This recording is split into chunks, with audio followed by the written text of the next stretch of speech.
ओमराजे निंबाळकर यांची जबाबदारी प्रताप सरनाईक यांच्यावर होती अशी माहिती सध्या सूत्रांकडून समोर येते। प्रताप सरनाईक यांच्या मध्यस्थीनेच ओमराजे निंबाळकर दिल्लीमध्ये गेले अशी सध्या चर्चा आहे। प्रताप सरनाईक धाराशिवचे पालकमंत्री असल्यामुळे गेल्या काही दिवसांपासून ओमराजे निंबाळकर त्यांच्या संपर्कामध्ये होते आणि त्यामुळे त्यांच्यावर ही जबाबदारी दिल्याची माहिती सूत्रांकडून मिळते। आताची महत्त्वाची घडामोड आपण पाहतोय। ओमराजे निंबाळकर यांची जबाबदारी प्रताप सरनाईक यांच्यावर होती।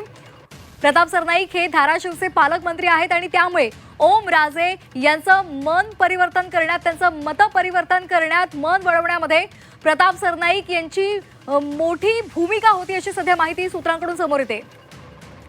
कपिल राऊत आमचे प्रतिनिधी दिल्लीमधून आपल्या बरोबर जाणून घेऊया या संदर्भातले तपशील। कपिल, आत्ता जी एक माहिती मिळतेय त्यानुसार प्रताप सरनाईक यांच्यावर एक मोठी जबाबदारी होती, ती म्हणजे ओमराजे निंबाळकर यांची। काय नेमके या संदर्भातले तपशील मिळतात?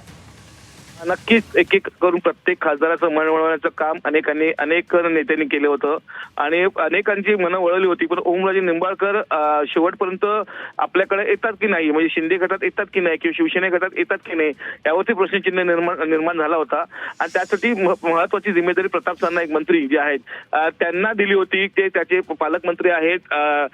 त्या अनुषंगाने जे ओमराजे निंबाळकर यांची जबाबदारी प्रताप सरनाईक यांच्या दिली होती आणि सरनाईकांनी त्यांना मध्यस्थी करत त्यांचं मनवळवणी केलेलं आहे आणि ओमराजे निंबाळकरांनी आता सुद्धा सही केलेली आहे त्या गट वेगळ्या करण्यामध्ये। ओमराजे निंबाळकर ही त्या खासदारांमध्ये सामील झालेले आहेत।